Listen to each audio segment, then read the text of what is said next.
Seguramente en algún momento te habrás preguntado por qué las personas en una videollamada, tus prospectos, tus futuros clientes, cuando no quieren tomar una decisión, se refugian tanto en el dinero o en la pareja. ¿Por qué las objeciones, tengo que pensármelo con mi pareja, o ahora mismo tengo que hacer cuentas, es una cuestión económica, son tan frecuentes? ¿Y qué hay exactamente detrás de ellas? ¿Qué es lo que dice exactamente la neurociencia? Y sobre todo, y más importante, vamos a intentar entenderlas mejor para saber exactamente qué son, por qué se producen y cómo evitarlas. Muy buenas, soy Pablo Luna, experto en neurociencia aplicada a la videollamada de venta, y hoy es uno de esos capítulos, os lo digo de corazón, que más me apetece grabar. Es uno de esos capítulos formativos que más me apetece grabar. Bueno, por la sencilla razón porque es un tema del que se habla muy poco. Porque todo el mundo habla de cómo rebatir estas objeciones. Pero nadie se para a pensar por qué aparecen. Es decir, ¿qué base conductual tienen? ¿Qué base científica? ¿Por qué son tan peculiares? ¿Por qué son tan comunes? ¿Por qué es tan frecuente? ¿Y por qué mínimamente si vendes por videollamada en algún momento, si no has vendido una llamada, tu prospecto ha salido o porque no tiene dinero, o porque tiene que hacer cuentas, o porque se lo tiene que pensar con su pareja y tú lo has intentado todo? Te han dicho además que lo hagas de infinitas formas. Dile esto, dile esto, dile esto, dile lo otro. Pero al final siempre acabas en la misma conclusión. Que hay veces que sí, que funciona, pero hay veces que no.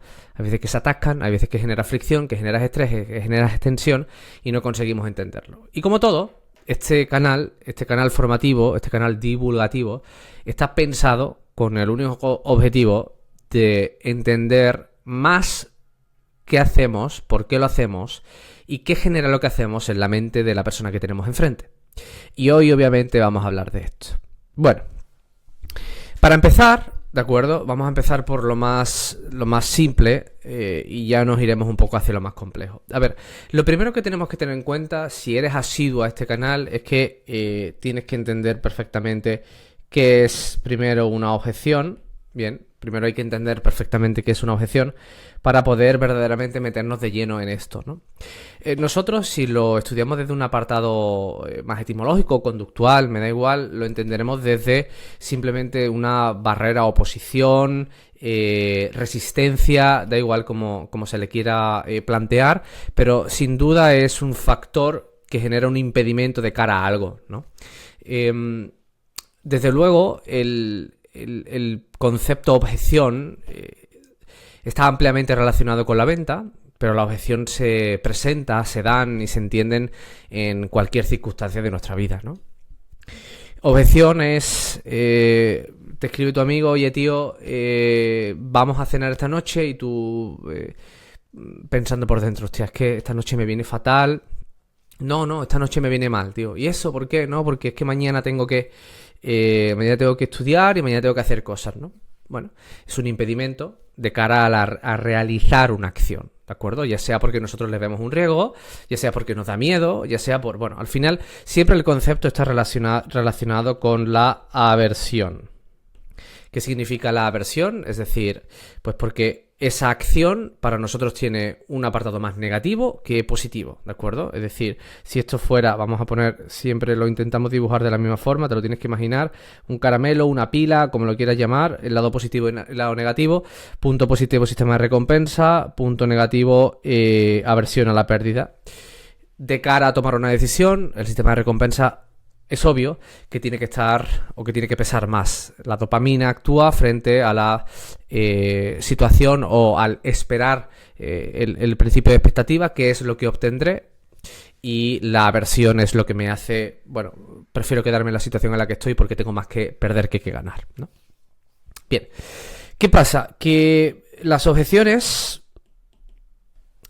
le ponemos aquí unos signos de interrogación porque no es que haya objeciones reales o no reales, sino que existen lo que se denominan adaptaciones. ¿Qué son adaptaciones? Bueno, pues nosotros somos seres humanos, Parece obvio lo que estoy diciendo, pero hay que poner este marco para que se entienda. Somos seres humanos y como seres humanos hemos aprendido a vivir en sociedad. Y como hemos aprendido a vivir en sociedad porque hemos entendido que juntos somos más fuertes, no es lo mismo estar en la selva solo que estar en la selva con un grupo de 30 personas. Las probabilidades frente al riesgo de sobrevivir en un grupo son mayores que solo. Bien, el ser humano ha entendido que junto tiene más probabilidad de sobrevivir. ¿Qué pasa cuando coges y a una especie se desarrolla en sociedad? Bueno, pues que dentro pasan muchas cosas muy interesantes. Depende obviamente de la especie, porque para los monos es de una forma, para los seres humanos de otra, para los tigres, para las aves, para los peces. O sea, al final lo interesante es entender que el grupo necesita generar una cohesión para evitar la exclusión, ¿no? Porque se entiende que si yo aquí genero algún tipo de conflicto, pues hay probabilidades de que me expulsen, y yo me quede solo frente al peligro y pueda morir. Por tanto, tengo que hacer o tengo que utilizar una serie de herramientas para no pasar desapercibido, sino para cohesionarme, para adaptarme y que yo tenga más probabilidades de sobrevivir, ¿no? ¿Qué pasa? Pues que al desarrollarnos como especie en un ambiente de cohesión, hemos aprendido a que quizás en muchas ocasiones decir lo que pensamos a determinadas personas es motivo de conflicto, y al ser motivo de conflicto es discusión, y esa discusión genera una pelea, y esa pelea genera daño para mí, riesgo para sobrevivir. Recuerda que el cerebro solo quiere una cosa. Solo quiere una cosa, y es sobrevivir. Solo quiere eso, ¿bien? Por tanto, todos los sistemas están diseñados para ese propósito. Por tanto, si yo te digo lo que pienso y tú, a nivel jerárquico, estás por encima mía, tienes la capacidad de poder hacer conmigo lo que quiero, me puedes expulsar del grupo, pues yo a lo mejor, que yo estoy presenciando eso y he visto como a mi compañero lo expulsan y se lo ha comido un león, pues yo la próxima vez, pues a lo mejor, porque tengo miedo a morir, pues a lo mejor me lo callo, lo camuflo, o se lo cuento mejor a otra persona y no a él de forma directa. Bien. Y si además esa persona me pregunta a mí, oye, ¿tú qué piensas de mí? O referente a la cuestión, pues yo a lo mejor le digo una cosa que no es, por tal de no generar conflicto y que me expulse del grupo. ¿Eso significa que esa persona es mentirosa? ¿Eso significa que esa persona está mintiendo? Bueno, desde un apartado básico, desde un apartado, vamos a decir, sí, o sea, de andar por casa, podemos aceptarlo como mentira, pero es que esa mentira tiene un fin muy específico y es el intentar seguir en mi grupo, ¿no? Y para eso nosotros lo generamos, y desde la neurociencia se entienden como procesos adaptativos o respuestas adaptativas. Es decir, hay veces que no afronto la verdad o la camuflo con el único fin de no hacer sentir mal al otro. Por tanto, ya que entendemos un poco esto, si nos lo llevamos a un ambiente más preciso, en este caso a la venta, entendemos que debido a todos estos elementos, una persona no siempre va a proponer su objeción de la forma más sincera posible, porque hay una serie de elementos que interfieren dentro de ese apartado, ¿no? ¿Qué elementos interfieren dentro de ese apartado? Bueno, pues primero, que la persona con la que yo esté hablando no la conozca, que yo entienda que esa persona desarrolla conductas hostiles, es decir, es un poco agresiva. Si, sin embargo, la persona es amable, empática, yo tengo confianza con la persona, ¿no?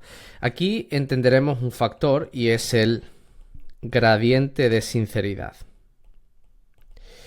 ¿Qué significa el gradiente de sinceridad? Bueno, yo seré más o menos sincero, es decir, yo pondré más o menos adaptaciones en función del peligro que yo vea enfrente. Si yo estoy en un contexto en el que estoy con mi mejor amigo, que sé que no me juzga, que sé que es una persona maravillosa y que yo ya sé cómo esa persona va a reaccionar a todo lo que yo le diga, medianamente, pues yo me permito ser 100% sincero con él, aunque no le guste lo que yo le estoy diciendo. Sin embargo, ese gradiente de sinceridad, esa curva, va descendiendo en el grado de la sinceridad a medida de que a esa persona quizás resulta que es un amigo mío, pero con determinadas cuestiones se enfada y confronta conmigo. Yo la evito, ¿verdad? Y ese gradiente de sinceridad disminuye todavía más cuando esa persona que yo tengo enfrente pues no la conozco de nada. Por ejemplo, cuando voy al peluquero por primera vez y te pregunta qué tal el pelado, a ti no te ha gustado y tú le dices que todo bien, ¿no? Un 80-85% de las personas hacemos eso, incluido yo, ¿no? Entonces, ¿qué ocurre? Que eso da lugar a entender de aquí una matriz, y es todas las objeciones propuestas no tienen por qué ser del todo clarividentes, no tienen por qué ser del todo sinceras. Porque en el contexto socioeconómico hay dos personas que no se conocen y que este punto que hemos hablado antes de cohesión social, es decir, de intentar socialmente el poder agradar y no confrontar por el miedo a, pues voy a intentar en la medida de lo posible. Hay veces que intentaré salir de la situación y hay veces que no. Como decía, esto lo que da lugar es a entender que hay dos tipos de planteamiento dentro de las objeciones. Por un lado tendremos unas objeciones con gradientes altos en sinceridad y unas objeciones con gradientes bajos en sinceridad. ¿Dónde se dan las objeciones con gradientes bajos en sinceridad? Bueno, pues primero depende del perfil conductual, porque hay gente que es directa y ya está, y le da igual la persona que tenga delante, pero la gran mayoría de personas, el gradiente va a ir en función de la confianza que yo tenga con esa persona. Bien. Entonces, aquí es importante entender, además también, que esa tipología de la objeción nace, bien, como una propuesta individual, es decir, yo le veo un riesgo, una resistencia de cara a tomar una decisión, y hay veces en las que esa objeción la tengo que adaptar para que la persona que yo tenga enfrente yo no genere conflicto con ella. Vamos a coger la misma situación que antes. Yo estoy en mi casa, me llama mi amigo y me dice, oye, vamos a salir a cenar esta noche. Y resulta que yo ya, pues, en fin, este amigo llega muy mal que yo lo rechace, que yo le diga que no, ¿no? Entonces, yo en el fondo no quiero, simplemente porque no me apetece pasar un sábado con él, porque es que me da el coñazo. Y yo, pues, le digo, oye, no puedo porque mañana me levanto temprano para estudiar, por ejemplo. Es una objeción en sí igualmente, pero está adaptada. ¿Para qué? Está adaptada en un concepto social para que mi amigo no confronte conmigo y no se enfade y yo no genere conflicto, es decir, evite el conflicto. Bien, ese argumento que yo doy, nosotros lo llamaremos, ahora lo veremos, argumentos aceptables socialmente, AAS. Esos argumentos aceptables socialmente se usan como adaptación para que la persona que tengo enfrente evitar el conflicto. Bien. Por tanto, aquí en un punto número 5 vamos a poner los AAS, que son los argumentos que son aceptables por la sociedad en un contexto determinado. Si yo a mi amigo le digo, oye, mira que no voy porque me quedo esta noche jugando a la Play, no es un argumento aceptable socialmente para esa circunstancia. Porque ya tu amigo puede pensar, hostia, tío, la Play, puede jugar en otro momento, porque tal. Pero estudiar por la mañana porque estoy en unas oposiciones, por ejemplo, es un argumento aceptable socialmente. Esto ocurre en todo tipo de circunstancias. Es una conducta absolutamente evolutiva. La hemos aprendido para desarrollarnos y para seguir cohesionándonos en nuestro grupo y poder sobrevivir. Por tanto, aquí llegamos a una conclusión. El dinero y el marido son AAS, es decir, son argumentos aceptables por la sociedad en ese contexto. ¿Por qué? Porque no nos tenemos que olvidar que el contexto de una videollamada es un contexto socioeconómico. Es decir, hay un intercambio de un bien por un servicio. Por tanto, en un intercambio de un bien por un servicio hay y existe la palabra de bienes, es decir, el dinero, ¿bien? Por tanto, el dinero es un recurso aceptable dentro del marco en el que nos movemos. ¿Por qué? Porque yo para comprarte necesito dinero y si no lo tengo no te puedo comprar. Por tanto, es el argumento y la adaptación perfecta para salir aireoso de la situación, sin que yo te diga exactamente lo que yo pienso acerca de eso. ¿Qué pasa con el otro AAS, con el otro argumento aceptable a nivel societario? La pareja. ¿Qué ocurre con la pareja? La pareja no deja de ser un elemento que en ese momento me hace no tener la responsabilidad de la decisión. Es decir, no puedes confrontar conmigo porque yo ya no soy quien decido. Hay otra persona por medio que no está aquí. Por tanto, es imposible que generemos entre los dos una situación tensa, porque ya esto no solamente va de mí. Eludo la responsabilidad de la decisión en este caso, con una persona no presente. Bien. Y la pregunta del millón, ¿por qué el dinero y la pareja son los dos recursos más usados en estos contextos? Pues porque, te lo repito, son nuestros queridos amigos argumentos aceptables a nivel societario, aceptables socialmente, por las razones que hemos explicado. Bien. Entonces, claro, ¿qué pasa? Que aquí es donde viene el punto 6, la problemática.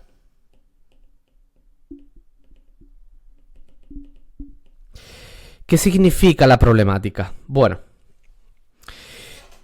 la forma en la que la forma o el camino en la que se ha intentado haceros ver cómo solucionar esto es, primero, sin entender a fondo lo que esto es, lo que esto supone, lo que esto representa, cómo manejarlo, y se ha ido directamente al atajo fácil. ¿Cuál es el atajo fácil? Te doy un guión en el que cuando el prospecto te diga me lo voy a pensar, dile esto. Cuando el prospecto te diga que lo va a mirar por la pareja, dile esto. Por tanto, aquí entramos en un periodo de inflexibilidad. ¿Qué significa? Que yo le doy a mi cerebro una orden cuando mi cerebro entiende el contexto determinado. Si el contexto cambia, yo esa orden no se la sé dar. Es decir, si una persona me dice otra cosa, pues yo no sé cómo reaccionar porque estoy sujeto a un proceso definido. Pero claro, ¿por qué sigue siendo este un problema tan grande para todo el mundo, a pesar de que haya miles y miles de formadores que hablan de esta cuestión y que te enseñan a resolverlas? Porque muy pocas personas las explican desde nuestros amigos ASS. Desde que primero hay que entender que la resolución de esta problemática parte de que este elemento es un proceso adaptatorio. ¿Qué quiere decir? Pues que si a mí alguien me dice que se lo va a pensar siendo su adaptación, como ese amigo que tú tienes que te dice en ese momento esa cuestión, si yo quiero saber la verdad, lo primero que tengo que tener en mente es que mi actitud no puede verse modificada porque disparará los niveles de alerta de la persona que tengo enfrente y su nivel de sinceridad disminuirá, ¿de acuerdo? Recuerda que todos nos movemos y nos regimos por patrones de supervivencia. Entonces, frente a esta problemática, ¿qué ocurre? Y lo pongo en rojo. Que no entendemos que ese argumento aceptable socialmente necesita primero, antes de nada, para poder saber qué hay detrás, porque sí, voy a decir una cosa importante. Hay veces que ese argumento aceptable socialmente no es un argumento aceptable socialmente, sino es realmente lo que me pasa. Pero, si lo hacemos a nivel estadístico, en torno a un 80 o un 85% de las veces que sean propuestas serán argumentos aceptables socialmente. Porque la razón o la causa es evitar la confrontación por ese motivo que realmente además también me vulnerabiliza. Entonces tenemos que saber exactamente cómo trabajar esto antes de pensar en un guión o en este tipo de cuestiones. Por tanto, en el punto número 7 hay que entender que ese argumento aceptable socialmente necesita entrar en lo que se denominan patrones de incoherencia. ¿Qué significa que tiene que entrar en patrones de incoherencia? Pues que nuestro prospecto, cuando manifiesta ese argumento aceptable socialmente, lo primero que nosotros tenemos que entender es si eso es un argumento aceptable socialmente. Es decir, si eso es así o no es así. Y para eso, el prospecto debe de entrar en un contexto en el que sienta, debido a mi desarrollo comunicativo, que si sigue refugiándose sobre el dinero, sobre la pareja, es incoherente consigo mismo. A eso es lo que nosotros le llamamos técnicas de confrontación asertiva. Es decir, ¿cómo yo voy a hacer que mi prospecto se sienta incoherente y no pueda seguir defendiendo el argumento aceptable socialmente? Porque tienes que pensarlo así. A este AAS lo podemos llamar, yo lo llamo para todos mis alumnos de la formación, a los amigos garrapata. ¿Qué significa amigos garrapata? Pues que si no lo sé trabajar bien, la tendencia es de nuevo a volver a defenderse sobre ese argumento socialmente, ¿no? Es muy lógico. Oye, tú, aparte del dinero, ¿hay algo más? ¿O solamente es eso? ¿Qué va a hacer el prospecto? No solamente es eso. ¿Con qué me siento más cómodo? Con el argumento socialmente defendible. ¿Con qué me siento más seguro? ¿Con qué siento que no voy a confrontar? ¿Con qué siento que puedo salir de esta conversación de una forma aireosa sin tener que justificar? Por tanto, esto no va simplemente de un guión. Esto va del proceso de comprensión de lo que estoy trabajando y de cómo hago yo para que el prospecto llegue a sentirse incoherente. Así que, si quieres que hable de las técnicas de confrontación, si llegamos a 20 solicitudes, es decir, que 20 de vosotros diferentes me lo pidáis por aquí por comentarios, porque veis mis vídeos de media entre 200 300 personas, entre 20 y 30 personas me solicitáis por comentarios, oye Pablo, quiero que hable de las técnicas de confrontación, hablaré. Porque esta es una de las guindas del pastel de las formaciones en las que yo doy. Espero que esto te haya aclarado, te haya gustado y nos vemos en el siguiente vídeo.